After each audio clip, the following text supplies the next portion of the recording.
Well, hello and welcome to your Wednesday Wisdom, where I'm going to be tackling love bombing. My name is Terri Cole. If you don't know me, I'm a licensed psychotherapist, a relationship and boundary expert, and this is our 30-minute Power Jam Q&A on this tactic of manipulation called love bombing. That's what we're talking about this week.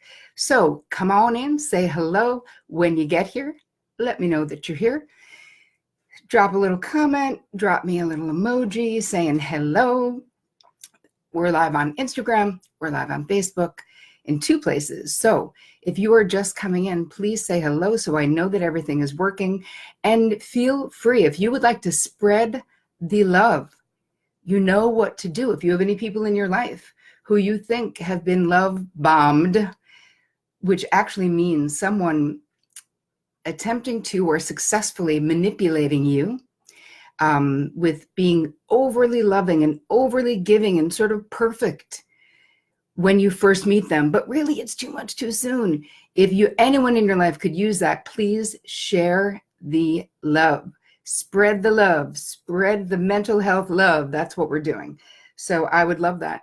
If you would do that, that would be great, right? Because we make the world a better place when more people are less mentally unwell. Agreed? Can we all agree upon that? I think we can. So say hello. I see you. Hello. Love bombers beware. That is correct, Penny. We are coming for you. Actually, we're not going to have anything to do with you because we are going to be so well-versed in your sneaky tricks. So hello. Welcome to Wednesday Wisdom. It's so exciting. I see you guys coming in from Napa. We got London in the house. We got everyone in the house. I'm looking down the side. Hi. Thank you so much for sharing the love. I appreciate that. And so will the people in your life, you guys. I promise you. And you can nicely tell them you think they could use a little boost in their mental health. Because, hey, who couldn't use that? We all could use that. Arizona's in the house. How you doing, Jan? Welcome. So why don't we start with what is love bombing? And actually, I'm going to start by asking a question and please answer it. Before this live, I did a video this week. That's what we're talking about on terricole.com. And my podcast, The Terri Cole Show, this is what we're talking about. Were you familiar with this phrase? That's the question. Were you familiar with the phrase love bombing? Did you know what it was? Or maybe you were familiar with it, but you don't know what it is. So drop that because I'm curious to see how many people have heard about it. Darlene said she loves that I'm speaking about it until it stops. How do we know? Well, that's a good question, which I'm totally going to hit. It's a great question. All right. Yeah, so people have heard of it before. Someone saying yes. Penny said yes. Farah said yes. Yes. Okay. So we've got some people. Other people are saying no. No. Okay. Interesting. So now you know. When we're done with this 30-minute Q&A Power Jam, you will be well versed in what it is and how to avoid it. And the real question, and I'll be answering your questions as well. A bunch of great questions have come in. Some people are saying yes, I know. Some saying no, I don't know. Okay. Ija said hearing it for the first time. All right, so that's interesting. You're kind of split down the middle as to what you have and haven't heard about it. So as we are, and also those of you, if you're watching this as a replay, which you might be, please just use the hashtag replay because I will be responding to all the comments throughout the day. So don't worry, you're not late. You're right on time whenever you are seeing this, wherever you are seeing this. So let's move into just a definition. If we were to say, what exactly is it? It's a specific form of conditioning, right? It's conditioning or manipulation that is perpetrated by gifts, attention, and affection. So those of you who have never heard of it before, now think about, have you been in a relationship with someone who was fast and furious with their devotion, holding you up on a pedestal, giving you amazing things? I actually told a story in the blog this week and in the video about a woman who had written into me and was telling me all these amazing things about this person that she was newly dating. And she basically, I mean, he took her to Paris in the first 3 weeks, introducing her to his family as the one within 3 weeks, saying he loved her, all of these things that, you know, in a fantasy world, we're kind of like, wow, wouldn't that be so cool if I just fell in love like they do in the movies? Wouldn't that be amazing? Well, sometimes that can happen. But here's the thing, that gut instinct that you have when something is too much too soon, where you almost feel overwhelmed, right? You almost feel overwhelmed by it. And it's not being negative to question, wow, because her question was, could this be real? And let's talk about the distinction between real love, like actual love that will bring positivity, someone actually trying to get to know you, not assuming that they already do. Because when someone's love bombing you, they're basically telling you you're perfect, you're amazing, you're the only one who understands them. You're the special one, because a lot of times this is narcissists who use this tactic. And so they have this eternal specialness, like nobody can understand their shit because they're so unique. You know, they're the unicorns in the world, so you must also be a unicorn to understand them, sort of. Or you're a mirror image in their mind, at least in the beginning. So with love bombing, what ends up happening is that there's always a pivot, right? There's always a pivot from the aggrandizing of you, the putting you on a pedestal, to some kind of degradation, to scratching you down. So I want to know of you guys, have you ever had that experience where, because you will remember if you've had it, and I feel like most of us have maybe had it at least once, the moment that the winds changed and the person said something mean, judgmental, calling you selfish because you want to spend time with your friends, saying you're ungrateful for all they've done for you, right? That's when you go, oh my God. And then here's the cycle. So this is where the cycle, if it is love bombing, this is how it goes on. So it's all of this, and it is an actual cycle. So if you stay in a relationship with someone, right, they're lifting you up, you're amazing, it feels so great, it's like oxygen, you can't, oh my God, so awesome. And then the bad thing happens, and then you spend all this time, even though it's down deep, you know you didn't do anything wrong, trying to get back into their good graces. And then when they want something from you again, or they want to manipulate you again, or they want you to not leave the relationship, then they turn the love bombing back on. So this is something that is very specific. So I'm going to tell you a quick story, and then I have a couple of questions I want to ask you, because I want you to start thinking about this as it relates to your life experience, as it relates to your relationship experience. So someone on the Instagram post that I put up about this yesterday, I guess it was, they basically, it was a guy, and he was being so forthright and saying, I just saw the video on YouTube and I feel like I've done this and I feel terrible, and tells the story of he met someone 2 months ago on a dating app. The woman approached him and they kind of fell fast and furious in love. They were telling each other they loved each other. They were talking about getting married. He went to visit her. She lived about 100 miles away from him. And then he, you know, pumped the brakes, like, hi, I don't even know this person. And so he ended up ending it. And he was like, I feel terrible. You know, I'm a love bomber, basically. And I was like, no, you're actually not. That is not love bombing. So all of us have definitely had that experience, because we've all been teenagers, where you fall madly and deeply in love, quote unquote, with the projection of another person, not of who they are, because we don't know them. It seems like it's going to be amazing. And then, you know, real life sets in and you're like, wow, that was way too much too soon. So that is a case of disordered or poor boundaries, right? Loose boundaries. So instead of appropriate sharing over time, you're doing sort of the loose boundary thing. So I wanted to just share that with you, because they're not the same thing. And I wrote that back to him. If you look on the Instagram feed, you can see about, I don't think that that's it. And I appreciate your self-reflection or even caring about it. But for it to be love bombing, it really has to be used as a manipulation tactic, unless you learn enough to not be manipulated by it. So talk about how can you figure out if someone is love bombing you? Because someone said, how do we know until it stops? Well, in one way, you can look at that person's relationship history if they share it with you, right? That's one way of knowing to a degree, but they'll have a different story about that.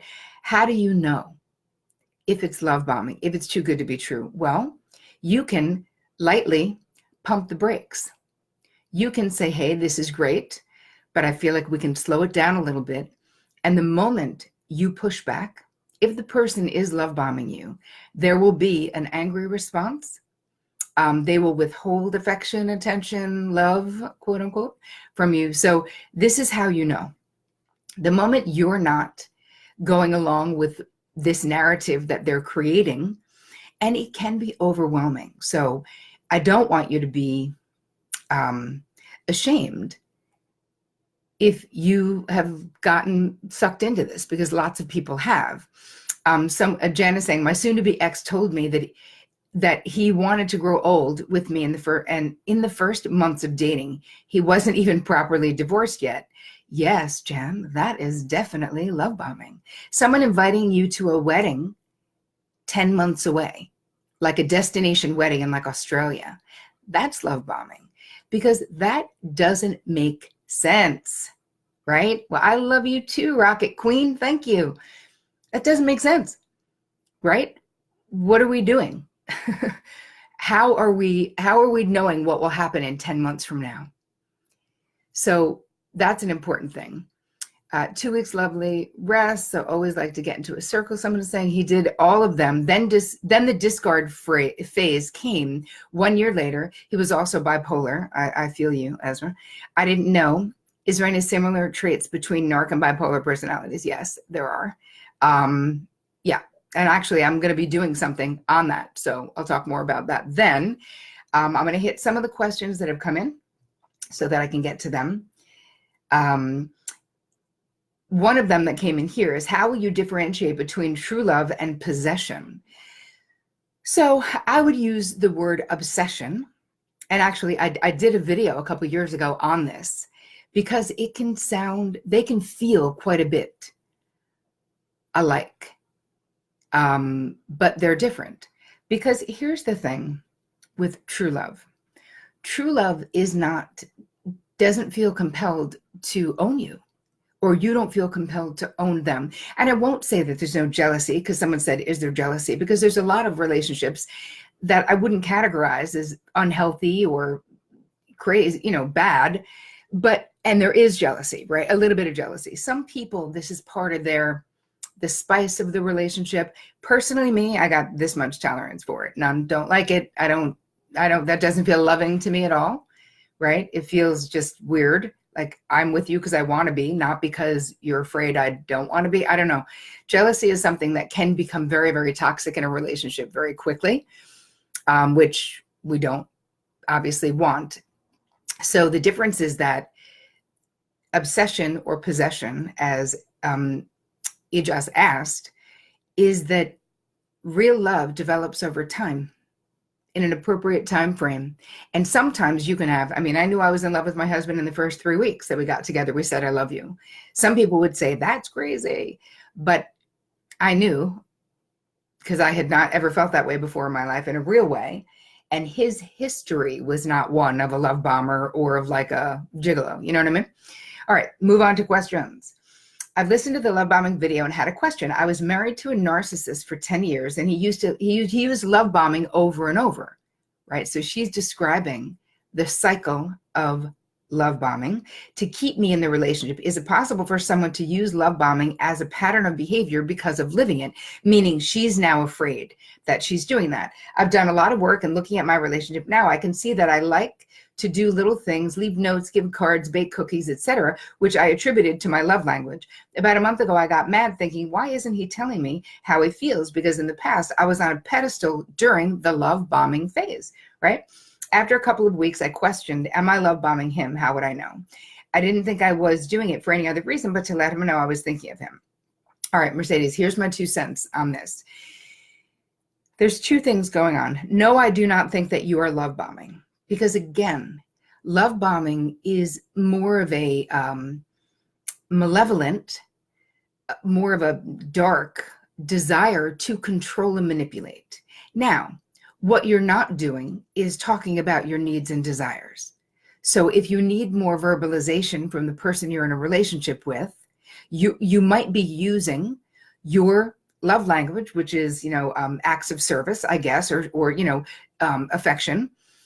You might be using that to, we give what we want to get so much of the time in relationships, right? I mean, this is just, what else would we do? I mean, unless we're not well, and then we treat people the way we would never tolerate, like narcissists and people who are very unhealthy. So I don't think you're love bombing, but I do think you need more direct communication about what your needs are.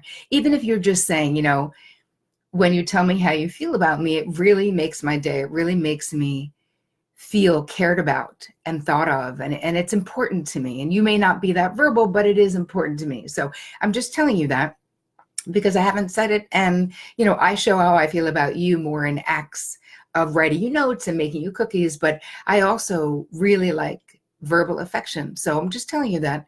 And if that feels like a good fit for you, you could do it. That'd be great. So you can just ask for what you need. And that's a more direct channel to actually getting those needs met. Okay. All right. Moving on. Is this a part of codependent traits? Oh, not really. No, love bombing is a very specific manipulation tactic. So are codependents very vulnerable to that experience, to sort of falling for the love bomber and love bombing efforts? Yes, that is for real. But this is really not necessarily a part of the codependent dance, even though there is a push-pull pretty much in all relationships. That's part of the relationship dance. Just to what degree determines how healthy or unhealthy it is. But I wouldn't say this is necessarily codependency. It really is about having someone who is intentionally misleading you, whether they're conscious of it or not.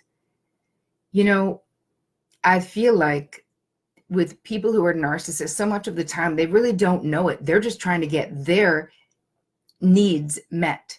And their needs are really messed up because they have this condition, right? This is a person, if you really have narcissistic personality disorder, that is something that is really hard to change. It doesn't mean you can't, but the person has to want to.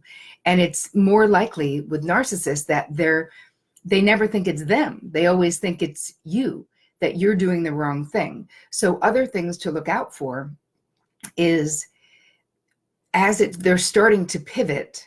So the beginning phase is everything good. All of the grand gestures and all of the beautiful things and all of the verbal affection and physical affection and amazing sex and all the stuff that we want in relationships. But if you push back in any way, or eventually, this woman said it took a year for it to happen because everyone's cycle with love bombing is different. Some couples can cycle through love bombing in a day, where the person is being super nice and then being super mean, and then the other person's trying to get back in their good graces, and it just goes on and on. And some people, it's a monthly or a quarterly thing, and for some people, it happens annually.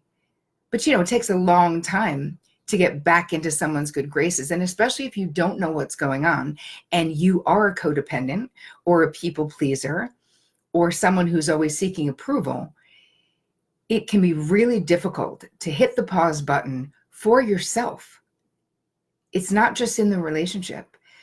So really becoming mindful of you in this dynamic and listening to your gut instinct, which you'll know if it is too much too soon or seems too good to be true. It doesn't mean that the person is love bombing you.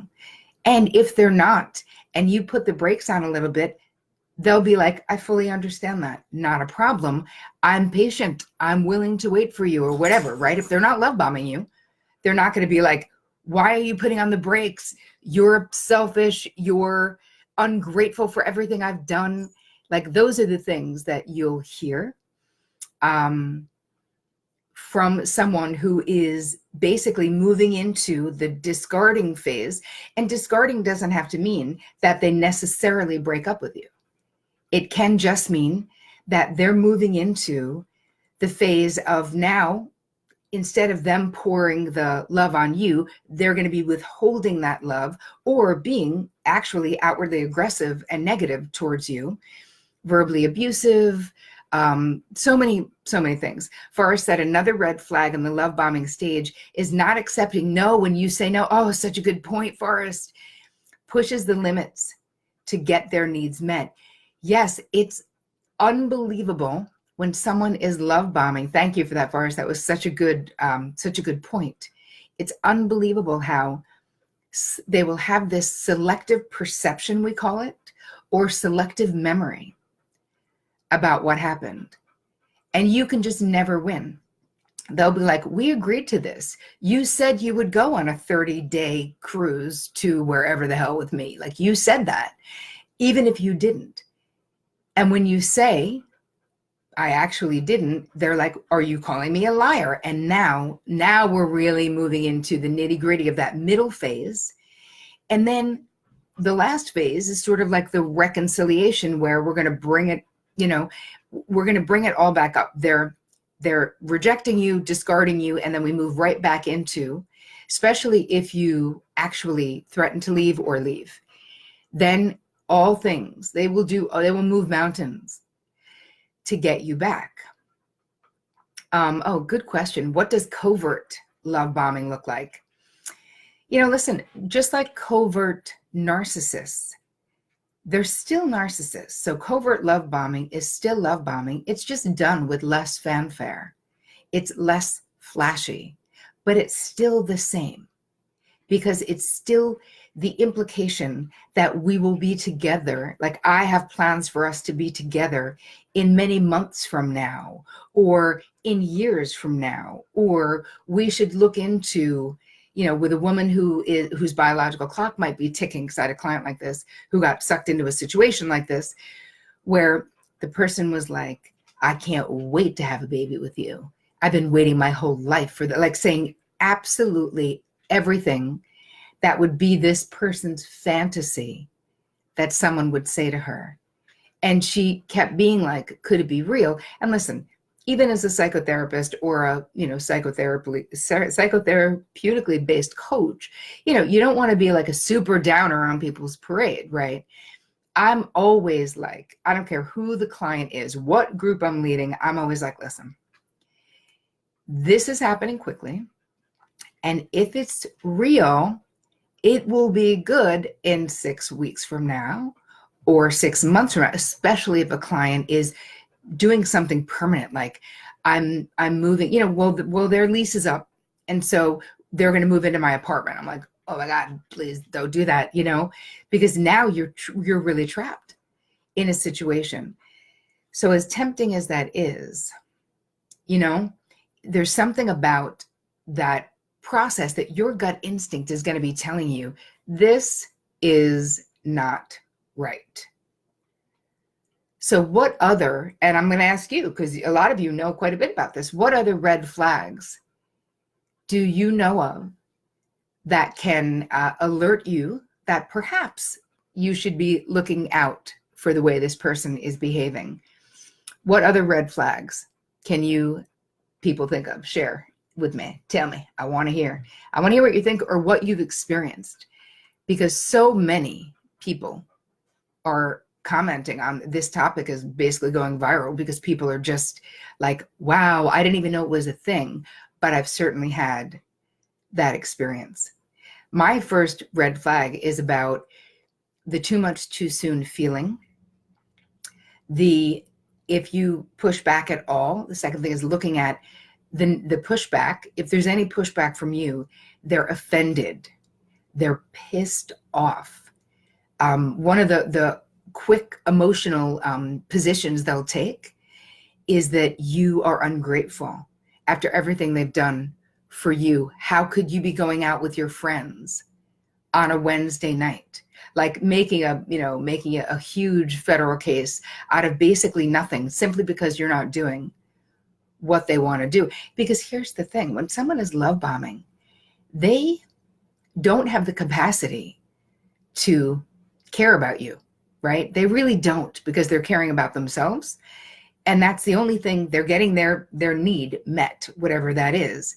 And you don't want to be in that position to be manipulated. So it isn't like, even though they're flattering you, it's not about you. And that's another red flag, where you're like, they're telling me I'm so perfect, but they don't even know me. So what are you basing your thought that I'm so perfect on? You know what I mean? All right, moving into the next question. Someone wrote in, hold on. Are you putting that in? Just do it, Trace, if you're doing it, because I could go back if I need to. Ned says, I was called chicken for not wanting to go as fast as he did. Oh, yeah. Oh, yeah. They don't care. They don't care, because it's all about them. They're insulted that you're questioning their driving ability. It can't be that you're just like, hey, here's my simple request. I don't want to go 90 miles an hour, and it scares me. They're like, oh, but I don't care. So tell someone who does, because they really don't, because they can't, you know. Forrest said once, talking about red flags, wants to only spend time with their friends, not yours. Totally. Everything is at their convenience as well. When they act like a victim, then you want to help. Right. Exactly. But it's so funny. How do they act like a victim when the truth is they're victimizing you and probably many other people? I have a colleague like this, says Ella. Hi, Ella. Darlene said, everything is on their terms. Fact. Oh, this is another really good one. I didn't immediately respond to his phone call. He would call again 4 or 5 times in a row. Such a good point, where you're like, oh my God, you boundary bully, stop it. I actually have this about 5 years ago. I was friends with someone, and it was someone who I was on the fence about, someone who lived in LA, but it was like a business relationship, but I always felt like they wanted something more, and it was a woman. So trust me, this is not just relegated to any kind of romantic entanglement. This can happen with basically family members, and it does, as someone just shared. It can happen with friendships. It can happen with coworkers. It really isn't about, we talk about love bombing because we hear the most of it around romantic relationships. But the truth is, this can happen with anyone who's trying to manipulate you. Anyway, this person was speaking, to your point, Forrest, about someone getting back at you. I don't know. They invited me to do something, and I was filming that day. And like 3 hours after they sent the text, I got like 4 question marks. And I was like, what are you question marking me for? Like, no, that entitlement, it revealed so much to me that I was like, goodbye. So I do not have an association with that person anymore. But did you ever get that? Like, how do you know, person who lives in LA, what I'm doing in my life? You're question marking what? I didn't get back to you fast enough? What are you, my mother? Like, get lost. That is definitely something that's a little bit scary to see. All right. So love bombing is one way you feel the other person's perception is totally different from yours. Yes, but because they're so forceful, and because they're so charming in the beginning and so seductive, that it's like their reality is the only one that exists when you're together. It's so very easy to abandon ourselves in that mix, because and there is a codependent element to the person who is being love bombed, because we don't want to deal with it. We're walking on eggshells. We don't want them to be mad or to reject us, especially once you have that happen once. and they ice you out or say something really cutting because they know stuff about you and they can, that is so incredibly painful. Overreacting, absolutely, Penny. Gaslighting, such a good one, Ezra. So gaslighting. So what is it we know? It's that they basically are twisting reality again, because gaslighting also falls into the same category as love bombing, because it is a conditioning or a manipulation tool. And one of my friends on Instagram, Bob Gower, actually mentioned that it's also the way that cults groom people.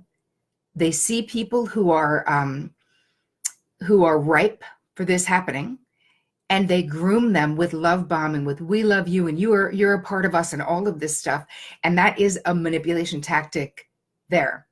Rocket says, someone I was seeing would accuse me of not opening up enough to him. Meanwhile, he wouldn't share or open up at all to me. Of course, because again, that's such a great point, Rocket Queen, because here's the thing. What happens when you do that? They have more power over you, right? Anna said, I stopped a long distance relationship because of the emotional roller coaster, showing too much and asking to move to a different state after a month. I knew the person, and then they would go MIA for a few days. Yeah, you're like, hi, what is that about? All right, hold on. And I know I have a couple, I want to answer a few more. We're going to go a teeny bit over today, but my team is already telling me like I'm already at 1:30. How did that happen? It's so difficult to distinguish because everyone goes through moods as well as no one is perfect. It's so confusing, said Karen. You know what though? Honestly, Karen, this is a very specific form of behavior and style of behaving and interacting. And if you look at it, you can see cycles.